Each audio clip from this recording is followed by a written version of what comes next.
तुम मुझे भयभीत करने का प्रयास कर रही हो, तो देखो देखो दुर्गमासुर की अपार शक्ति को देखो।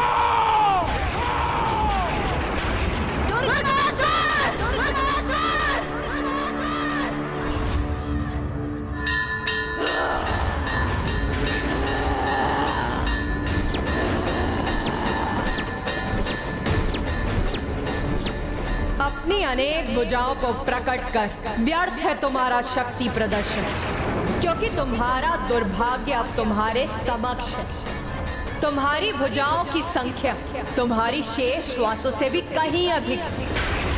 अब तुम्हारा अंत अत्यंत निकट है दुर्गमासुर।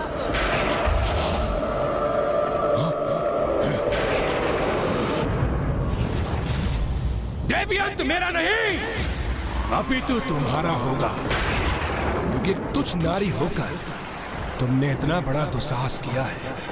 युद्ध भूमि में पहुंचकर मुझे चुनौती दी है। महाशक्तिशाली महासुर दुर्गमासुर को, जिसका अंत करना दुर्गम ही नहीं अपितु असंभव है। असंभव है।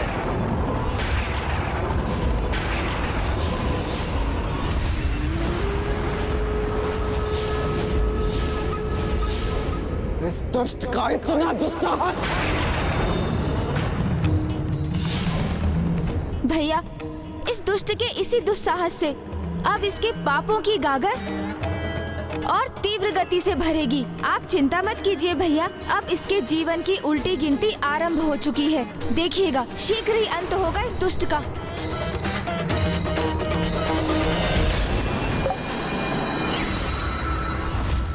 कहाँ है वो देवता? इतने पुरुषहीन हो गए वो? क्या उन देवताओं में एक भी पुरुष शेष नहीं, जो एक तुच्छ नारी को युद्ध के लिए आगे कर दिया? मूर्ख, तुम्हारे समान पुरुष होने का ढोंग और दम नहीं करते देवता पुरुष। अपितु इसके विपरीत उन्हें इस बात का आभास होता है कि नारी ही अपने भिन्न रूपों में उनके जीवन में सामर्थ्य, शौर्य और पौरुष का आधार होती है, क्योंकि सर्वप्रथम एक नारी ही एक माँ के रूप में उन्हें जन्म देती है, उनका पोषण करती है और उन्हें सामर्थ्य बनाती है, और फिर एक बहन के रूप में एक अन्य नारी अपने भ्राता के हाथों में रक्षा सूत्र बांधकर उसे उसके उत्तरदायित्व का आभास कराती है।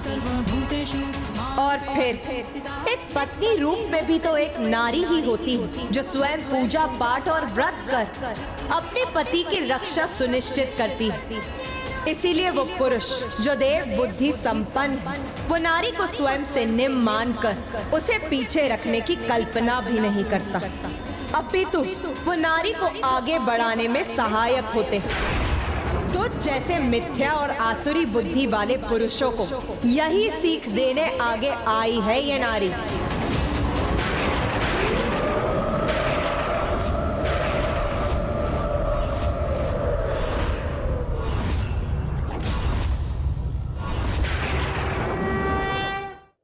ये तो बड़ी भूल की तुमने देवी। नारियों के समान अपनी जीवा और पांव दोनों को नियंत्रण में रखना चाहिए था, किंतु तुम्हारी ये भूल अब तुम पर बहुत भारी पड़ेगी। तो क्या मेरे अजय सेनापति तुम्हें सिखाएंगे?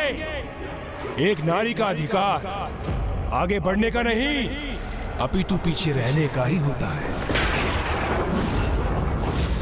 उसका स्थान सीमित क्षेत्र होता है, जिसके बाहर आने पर बड़ा भीषण परिणाम होता है देवी।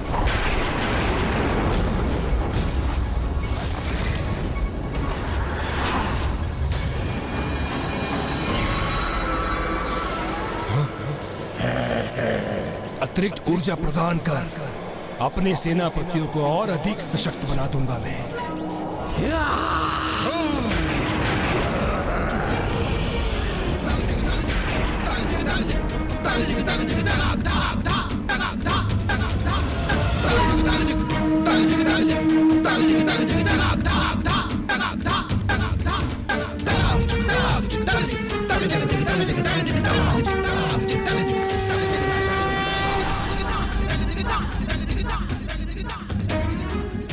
असुर, ब्रह्मांड में व्याप्त समस्त शक्ति की स्रोत हूँ मैं।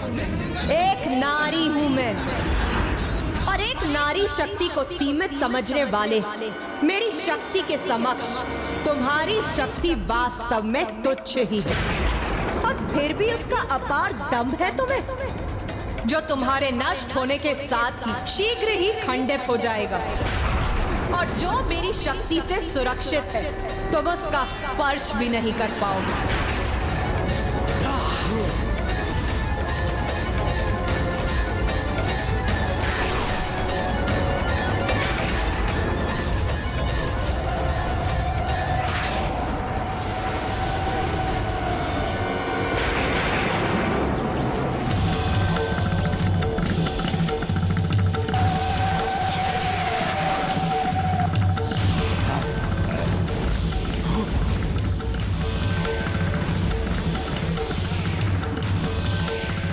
इन असुरों के चारों ओर ये वृत्त रूपी घेरा क्यों उत्पन्न कर दिया है माँ ने? ध्यान से देखिए इस वृत्त को। ये असुरों के चारों ओर खिंचा हुआ एक घेरा अवश्य प्रतीत हो रहा है, किंतु इसमें माँ ने हमें घेर कर हमारे लिए एक सुरक्षा कवच का निर्माण किया है।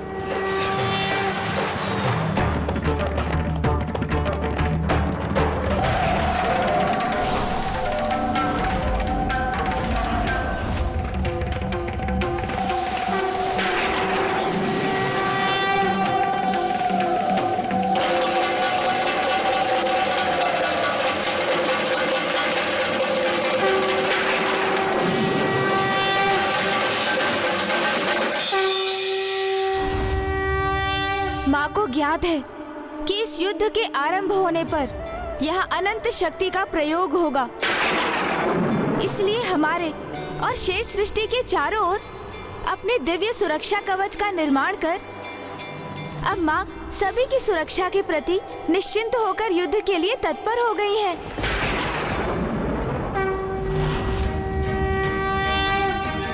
क्या कर रही है दीदी? कोई नई योजना घड़ रही है क्या? हमारे लिए कोई चाल उत्पन्न किया है इसने, अथवा ये एकमात्र हमें भ्रमित करने का प्रयास कर रही है। कुछ नारी, युद्ध करने आई हो तो युद्ध करो। मैं तुम्हारी किसी मायावी क्रीड़ा से प्रभावित होने वाला नहीं। आगे बढ़ो और युद्ध करो मुझसे।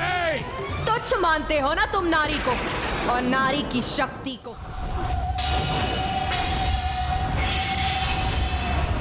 माँ ने अपने माता चंद्रघंटा, माता कालरात्रि और माता कुष्मांडा स्वरूप प्रकट किए हैं,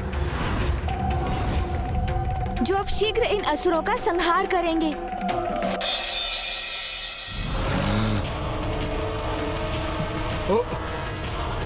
ये तीनों देवियां तो अत्यंत भयंकर प्रतीत हो रही हैं। हाँ, और ये तो जैसे हमारा भक्षण करने के लिए तत्पर हैं।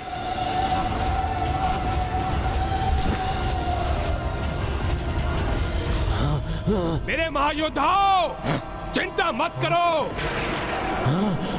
कितने भी भयंकर क्यों ना प्रतीत हो ये, किंतु है तो तुच्छ नारी ही। परस्पर कला में भले ही पारंगत हो ये, किंतु तुमसे युद्ध करने का सामर्थ्य नहीं है इनमें।